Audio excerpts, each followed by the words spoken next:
Hey everyone, it's Laura Myers for CMS-Connected, and I'm joined by Allison Simpkins, the SVP of North America for Valtech. Thank you so much for joining us. Thank you. Yeah, very excited to be speaking with you. Allison and I had a great conversation at another event, We did. so I'm glad we can get this one on camera.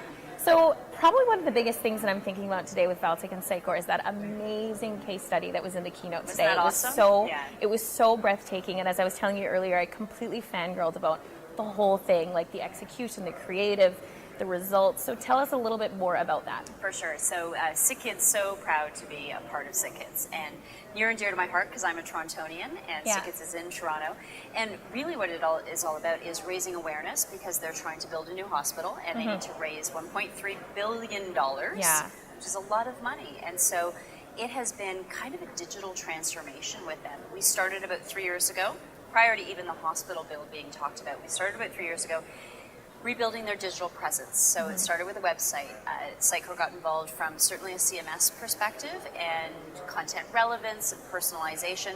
And then we went on a whole donor kind of journey and really mapping out, okay, let's talk about the single donors, let's talk about the corporate donors, let's talk about middle donors, and what's their journey going to be through the donation process? How are they going to understand where their money is going? How can they visualize where they are actually making change? And so it was, I mean, that's a big content strategy that came about.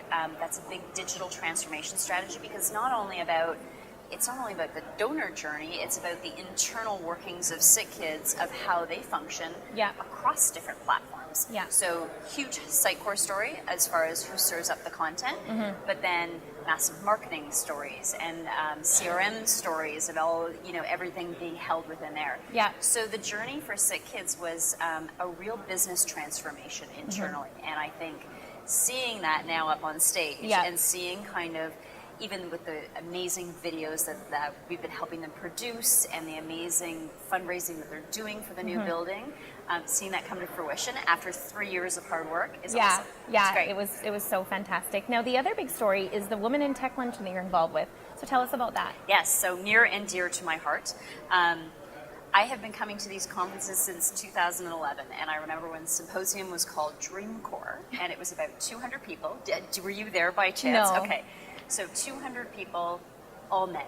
There was like maybe 3 or 4 women in the audience, and certainly not a woman on stage. So you kind of felt a little daunted, and you were looking around for your friendlies of, who do I go and talk to? And I think last year, having gone to these so many times, last year they got a lot of flack. Sitecore got on the Slack channels, on Twitter, where are the women? And they had done a much better job than in 2011, but there was only one woman on stage. There was not a woman panel. So you could kind of see the gender inequality that was happening. And so they did a complete 360 or 180. And now we have what's called a Women in Digital and Marketing Luncheon.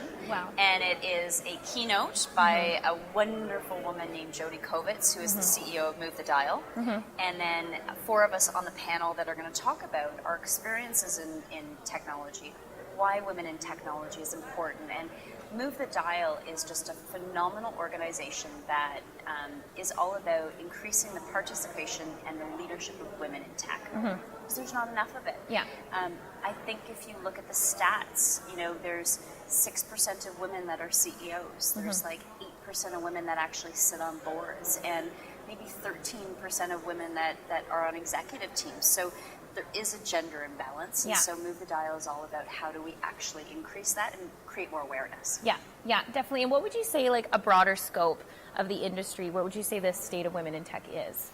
I think we just need more role models. We don't, there's the Sheryl Sandbergs and stuff of the world, but there's not a lot. So I don't know that women know the array of opportunity that exists in technology. You have this kind of like black cloak in the basement kind of coding away mentality, and there's so many opportunities with technology, whether it's marketing field or it's across verticals and across industries. So I think creating awareness of what this generation and the next generation of female leaders have, if we can increase that awareness, and at some point we don't want to have this conversation about gender. At my hope, having a 9-year-old daughter, my hope is that she gets the job because she really worked hard, not because she's a woman, not because anybody is having that conversation. We don't care about the gender of any CEO or VC or venture capitalist or board member or anybody like that. It's just going to because they worked hard. Yeah, exactly. Well, thank you so much. This has been wonderful. Pleasure. Yeah.